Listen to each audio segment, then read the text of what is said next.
Hello, my name is Chris, and I wanted to show off my 1979 Genie that I've been working on. I picked this up in April for $200. Some guy had it in his storage shed outside, and I'm pretty sure it had been sitting there since the 80s. I actually found a 1983 Chuck E. Cheese token in the coin return. So I'm pretty sure it hasn't been in service since then.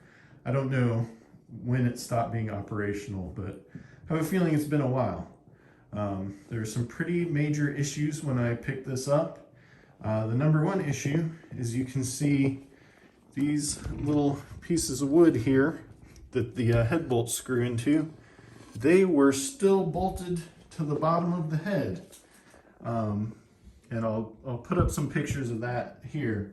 But my theory is what happened was somebody wanted to pack it up and put it away in storage, and they didn't know how to take the head off, so they just kind of ripped it.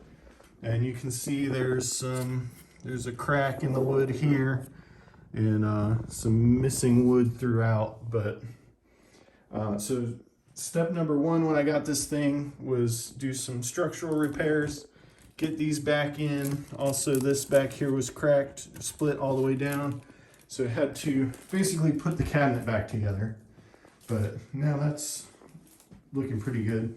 Also, when I picked it up, it was missing it had the power board and the driver board, but it was missing the main CPU board, I think you call that.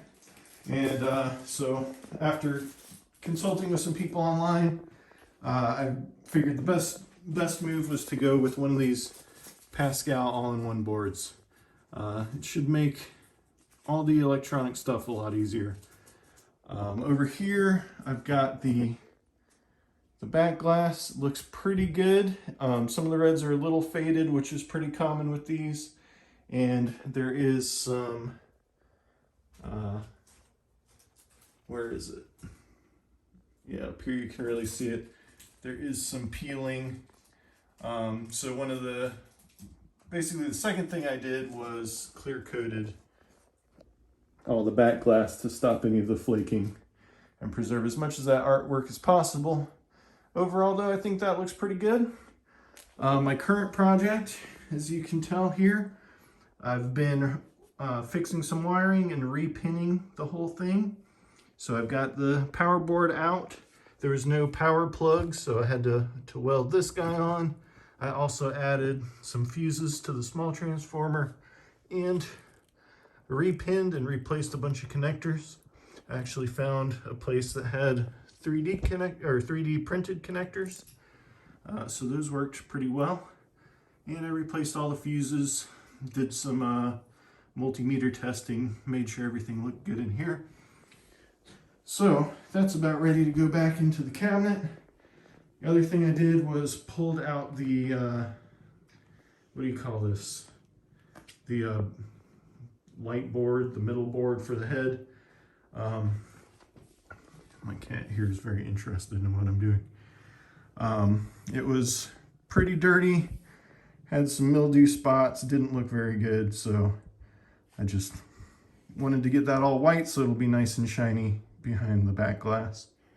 Also, this hinge that connected to was pretty much pulled out. It was kind of flapping around, so the door on the head didn't quite close snugly. So I pulled that out.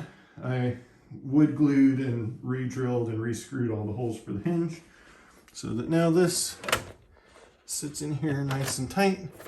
It should get nice action on the door there. Like I said, I've been working on re-pinning, rewiring everything. This is the wiring that'll go on the board there, the back glass board. Got a couple new connectors. The 3D printed connectors didn't have replacements for the score displays, so I just repinned those and use the old connectors, but these are the new 3D printed connectors. I think they'll work out pretty well. And this is about ready to go back into the back glass board. I just need to resolder a couple spots and reattach it. And then this will be ready to go back into that, put the door on, put the head on. We're in business.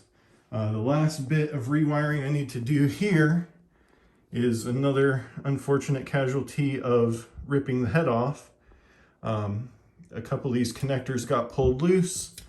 This one almost got pulled loose, and then the A3 J3 connector was completely missing. I don't even know where it went. So printed out some schematics, and my next fun task is to figure out how to fit all these wires into this connector here, and then replace that guy with this one too.